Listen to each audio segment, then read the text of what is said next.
nós aqui como igreja em Goiânia, precisamos, em nome de Jesus, a partir dessa noite, mudar o nosso compromisso com o reino de Deus no sentido devocional, no sentido da intercessão, da oração, do comprometimento. Porque se nós não estivermos envolvidos, engajados com o reino de Deus, então para que servem as respostas das nossas orações? Só para nós nos darmos bem nesse mundo? Só para nós vivermos bem nesse mundo? É muito pouco. Com a nossa vida nesse mundo? É muito pouco. Enquanto o assunto de oração no ministério de Cristo tem a ver, em primeiro lugar, com o reino de Deus. O reino que ele foi manifestado, porém ainda não foi consumado. O reino de Deus já veio. E nós vivemos entre o reino revelado e o reino consumado. Guarde isso. Escreva isso. O reino revelado. Jesus veio e trouxe para nós a revelação do reino.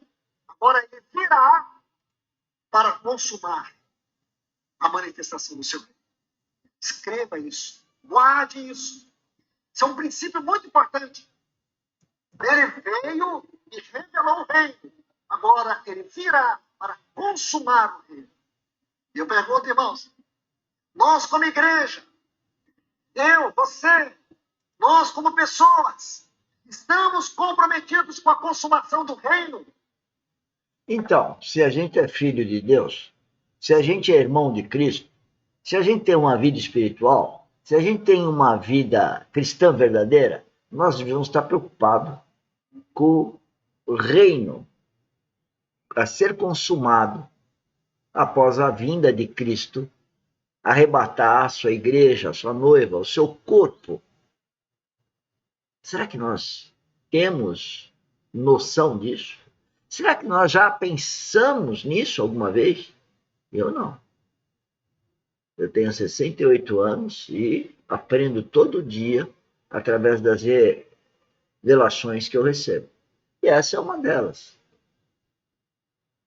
Que eu estou sendo preparado e que eu tenho que orar pensando no reino que está por vir. E não por esse mundo que jaz no maligno.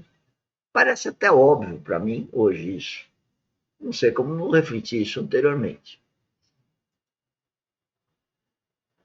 Nós precisamos gastar tempo com isso. Encorajo vocês a estudar todos os textos ensinados pelo nosso Senhor Jesus nos evangelhos que trata do assunto do reino. Porque isso precisa servir como um farol para governar a nossa vida de oração. Vamos mais ainda. Em Marcos, capítulo 6, versículo 5, um exemplo aqui do ministério de Cristo em Nazaré. Marcos, capítulo 6, versículo 5. Esse texto diz que Jesus não pôde fazer ali muitos milagres, ou nenhum milagre, senão alguns poucos enfermos nos quais ele impôs as mãos. Esse texto de Marcos, capítulo 6, versículo 5, diz que Jesus não pôde fazer muitos milagres em Nazaré. Por que será? Por que será que Jesus Cristo, que era um marceneiro, que era arrimo de família, naquela época, só após de 30 anos que ele podia sair a ministrar, e ele viveu até os 30 anos, arrimando a sua família, que era numerosa, seu pai adotivo, José, morreu, parece, a Bíblia não fala, mas parece que morreu cedo, jovem. E Jesus Cristo passou a ser arrimo. E por que nessa cidade, Nazaré, Cristo não era visto? Cristo não era percebido?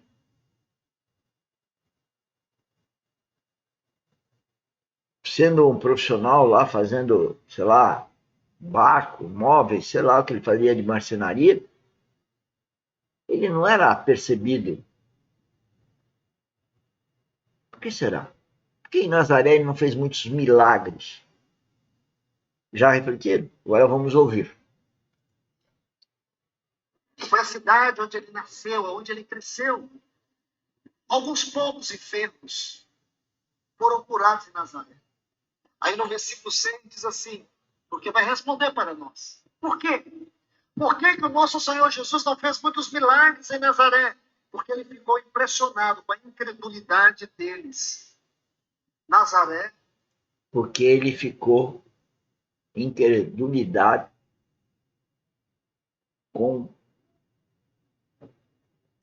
impressionado com a incredulidade do povo. Não seria esse o mesmo problema hoje? Eu tenho certeza disso. Absoluta certeza. 95% das pessoas, eu estou falando das pessoas, 95% são incrédulas. 95% não creem. Podem falar que creem. Só que falar não significa nada. Dizer que é um cristão não significa nada. Porque o cristão, ele tem que operar, ele tem que atuar, ele tem que ministrar, ele tem que profetizar, ele tem que falar de Cristo. Porque não é só crer em Cristo, mas é obedecer a Deus. É ter o Espírito Santo habitando.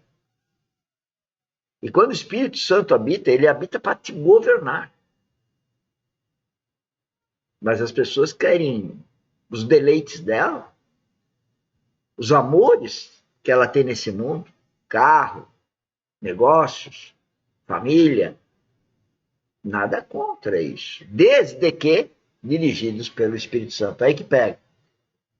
Se não é dirigido pelo Espírito Santo, como a própria Bíblia diz, é madeira, palha e feno, ou seja, vai se abrasar, vai queimar, vai virar pó. Deus releva, queima. Aí que é a história do inferno. Né? Foi o lugar onde ele nasceu, onde ele cresceu, onde ele esteve durante o seu ministério também. Porém, ali ele não pôde fazer muitos milagres. E por quê? Por causa da incredulidade. Nazaré foi privada dos milagres do reino de Deus por causa da incredulidade. Ouviram? Jesus Cristo foi privado de praticar a vida espiritual por causa da incredulidade. E hoje é a mesma coisa.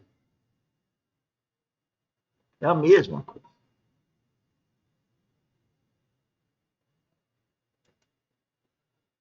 Meus irmãos e irmãs, será que a falta da manifestação do poder de Deus em termos de milagres não é fruto da nossa incredulidade? Será que nós não estamos privando essa cidade?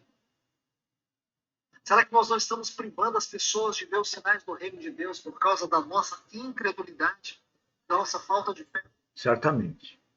Fala para você, meus irmãos, para vocês, meus irmãos e irmãs, o assunto do reino, eu vou usar a palavra aqui básico, mas com muito cuidado, porque esse assunto ele deveria ser esgotado na nossa compreensão. Esgotado em que sentido? Na revelação que nós temos nas Escrituras. Nós temos que entender esse assunto do reino de Deus, porque esse será o grande advento. Será a manifestação do reino na vida do nosso Senhor. Ele vai consumar este assunto. E aí nós vamos ter a era do reino. E nesse tempo, Cristo e a igreja, eles vão governar juntos. Deus vai estabelecer o reino de Cristo na terra. Esse é o grande advento. Qual tem sido o nosso comprometimento pessoal e congregacional? O reino de Deus, ele é escatológico. Ele é escatológico. O que significa que toda escatologia aponta para este reino, para essa consumação. Por isso, nosso Senhor Jesus, ele diz, buscar em primeiro lugar o reino. Não fique preso à sua vida periférica. a sua vida do dia a dia